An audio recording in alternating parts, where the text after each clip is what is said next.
Bonjour les amis, alors nous allons lire la fin du livre de Josué avec les chapitres 23 et 24. Longtemps après que le Seigneur eut accordé le repos à Israël face à tous ses ennemis d'alentour, Josué, devenu vieux, avancé en âge, convoqua tout Israël, ses anciens, ses chefs, ses juges et ses scribes, et il leur dit : « Je suis vieux, avancé en âge. Vous-même, vous avez vu tout ce que le Seigneur votre Dieu a fait contre toutes ces nations à cause de vous, car c'est le Seigneur votre Dieu qui a combattu pour vous. Voyez, j'ai fait échoir en patrimoine pour vos tribus ces nations qui subsistent, ainsi que toutes les nations que j'ai abattues depuis le Jourdain jusqu'à la grande mer, au soleil couchant.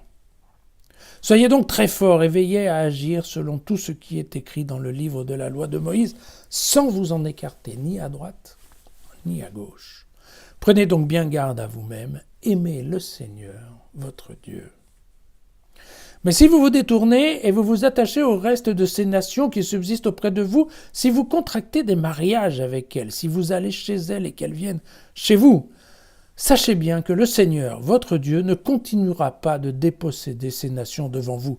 Elles seront pour vous un filet et un piège, un fouet contre vos flancs et des épines dans vos yeux, jusqu'à ce que vous disparaissiez de cette bonne terre que vous a donnée le Seigneur, votre Dieu.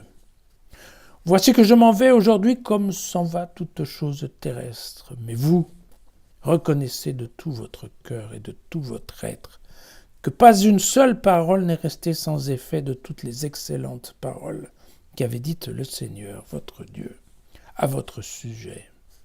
Tout s'est accompli pour vous. Pas une seule de ces paroles n'est restée sans effet. Josué réunit toutes les tribus d'Israël à Sichem, et il convoqua les anciens d'Israël, ses chefs, ses juges et ses scribes. Ils se présentèrent devant Dieu. « Je vous ai donné un pays où tu n'avais pas péné, des villes que vous n'aviez pas bâties et dans lesquelles vous habitez, des vignes et des oliviers que vous n'aviez pas plantés. Et vous en mangez les fruits. Maintenant donc, craignez le Seigneur et servez-le avec intégrité et fidélité. Écartez les dieux qu'ont servi vos pères de l'autre côté du fleuve et en Égypte, et servez le Seigneur. » Le peuple répondit à Josué : « Nous servirons le Seigneur notre Dieu et nous écouterons sa voix. » Alors Josué conclut une alliance avec le peuple en ce jour-là. Il lui fixa des lois et des coutumes à Sichem. Josué écrivit ces paroles dans le livre de la loi de Dieu. Il prit une grande pierre qu'il dressa là, sous le chêne, dans le sanctuaire du Seigneur. Et il dit à tout le peuple : « Voici, cette pierre servira de témoignage contre nous, car elle a entendu tous les propos du Seigneur lorsqu'il a parlé avec nous.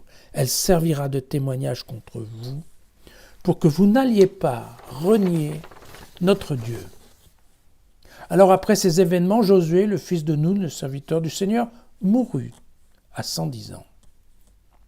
On l'ensevelit dans le territoire de son patrimoine à Timna-Séra, dans la montagne d'Éphraïm, au nord du mont Gash. Israël servit le Seigneur durant toute la vie de Josué et toute la vie des anciens qui vécurent encore après Josué et qui connaissaient toute l'œuvre que le Seigneur avait faite pour Israël. Quant aux ossements de Joseph, que les fils d'Israël avaient emportés d'Égypte, on les ensevelit à Sichem, dans la portion de champ que Jacob avait achetée pour 100 pièces d'argent au fils de Hamor, le père de Sichem. Ils firent partie du patrimoine des fils de Joseph. Éléazar, le fils d'Aaron, mourut aussi et on l'ensevelit sur la colline de son fils Pinias. Celle-ci lui avait été donnée dans la montagne d'Éphraïm. Voilà.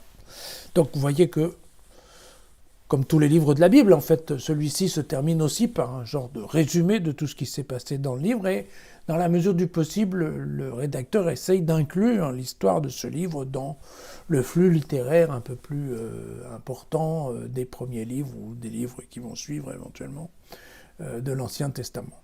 Et c'est comme ça d'ailleurs que vous voyez qu'ici on retrouve les restes de Joseph.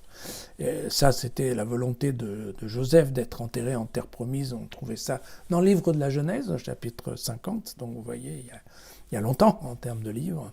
Et puis la prise en charge par des ossements de Joseph par Moïse. On avait ça dans le livre de l'Exode et c'était au chapitre 13. Voilà. Joseph a lourdement insisté sur cette question qui est le risque des tribus autochtones qui n'ont pas été éliminées par la guerre. Et c'est un sujet important parce qu'on le retrouve d'une part plusieurs fois dans les livres de l'Ancien Testament, mais surtout, c'est probablement le point qui a justifié la violence de ce texte. C'est qu'en effet, la peur de Josué, de Moïse avant, c'est qu'effectivement, au travers de mariages mixtes, globalement, les hommes ou les femmes de la tribu des Hébreux commencent à se détourner du culte de leur Dieu pour, en fait, passer à faire le culte des idoles des autres populations.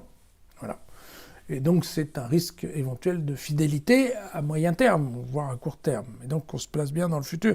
C'est-à-dire, pendant que Josué est là, tout va bien, mais maintenant que tout est installé, comment ça va se passer? Parce qu'il va y avoir un contact permanent entre les tribus, et connaissant l'homme, on sait bien que ça va commencer à se draguer à droite et à gauche, et qu'on a un risque effectif de perdre la notion du culte de Dieu, du Dieu d'Israël. Voilà. Donc, on remarquera qu'une fois de plus, donc, le livre se termine sur une nouvelle alliance, un engagement du peuple qui est ferme et définitif, et qui est proclamé, d'accord. Et puis, on voit qu'avec la mort de José vient aussi celle d'Éléazar, qui était le fils d'Aaron, et donc on voit bien que d'une part, c'est le pouvoir militaire et le pouvoir spirituel qui, les deux ensemble, s'arrêtent, puis en ayant achevé la mission qu'ils avaient, en effet, de transporter donc le peuple hébreu jusqu'à la terre promise. Voilà. Si on cherchait à résumer cette épopée romanesque, encore une fois j'insiste là-dessus, on se rend bien compte que donc de toute façon il y a au moins deux messages. Le premier, nous l'avons dit, c'est celui qui est un message à l'intention des étrangers qui éventuellement pensaient à envahir Israël, et donc un message en leur disant attention, le peuple d'Israël est petit, mais il fait la guerre avec Dieu, donc il est quand même puissant. Il y a un deuxième message qui, bien entendu, est à l'intention des lecteurs du peuple juif dans les années moins 700, qui est, vous voyez, quand le peuple est uni et fidèle à Dieu, alors le peuple gagne. Voilà. Et bien entendu, vous vous souvenez qu'à l'époque où le livre est écrit, c'est l'époque où la Syrie a déjà envahi le royaume du Nord, et que donc à Jérusalem, il y a globalement l'arrivée des Juifs du Nord, et on se souvient le travail de Josias pour réécrire le Deutéronome qui intègre à la fois les traditions juives du Nord et du Sud pour que l'ensemble du peuple juif ait un texte commun, un texte de référence. Et donc, il y a cette idée d'être unis, mais d'être unis dans la fidélité à Dieu qui permet d'être victorieux et d'être pérenne. Voilà. Donc ça, c'est certainement le deuxième message qui vient de là, parce que vous voyez bien que, voilà, quand Dieu est avec nous, on gagne, et quand on s'éloigne de Dieu, à ce moment-là, on perd. Voilà. Il y a probablement un troisième message qui est à l'intention du lecteur, donc de nous aujourd'hui, qui est de se dire, parce que globalement, le texte insiste beaucoup là-dessus, les paroles du Seigneur sont tenues. C'est-à-dire que peut-être ça prend du temps, et là on a bien vu que pour passer d'Égypte à Israël, ça a mis en effet un certain nombre d'années. Mais globalement, ce que le Seigneur promet, il le fait. Et donc il y a bien entendu dans ce livre un message d'espérance, n'est-ce pas, et un appel à la patience. En fait, voilà, on peut compter sur la fidélité de Dieu, parce que à Dieu rien d'impossible. Et donc effectivement, voilà. Si on y regarde bien, en effet, il y a ce qui avait été promis en fin de Genèse, en début d'Exode, ça s'est effectivement réalisé dans ce livre de Josué. D'accord ? L'entrée à la terre promise, c'est maintenant. Voilà. Donc ça s'est fait. Et donc, voilà, il ne faut pas désespérer d'un certain nombre de choses. Voilà, moi je pense que la lecture de ce livre de Josué, qui est parfois intéressante, des fois un peu moins, elle est quand même importante parce qu'elle nous permet de fixer sur la carte la place des territoires des tribus. Et ça, on en aura besoin parce que globalement, quand on lit ensuite un certain nombre de textes, même dans les évangiles, vous voyez bien que quand on parle de Samarie, il faut avoir une idée où ça se trouve, et il faut avoir une idée de l'histoire de la Samarie, parce que vous voyez, quand on parle du culte au mont Gazirim, ou quand la Samaritaine en parle, eh bien, on se rend compte à ce moment-là qu'il y a en effet toute une histoire qui permet de comprendre que ça s'est passé comme ça. Voilà. Ça, c'est important. Et c'est important aussi parce que, vous voyez, il y a pas longtemps, j'entendais à la télévision à propos du conflit en Israël que les Israéliens continuent à parler d'une terre d'Israël entre la mer et le fleuve. D'accord. Ce qui, bien entendu, inclut la bande de Gaza. Voilà. Et donc vous voyez que ces textes de référence, textes de base, eh bien, en tout cas, le peuple d'Israël aujourd'hui, avec lequel on n'est pas obligé d'être toujours d'accord, en tout cas pas avec son gouvernement, mais en fait, en réalité, ça fait aussi vraiment partie de leurs racines et de leurs références. Donc, dans ce sens-là, j'ai trouvé que ce livre de Josué était intéressant. J'espère que vous avez trouvé aussi.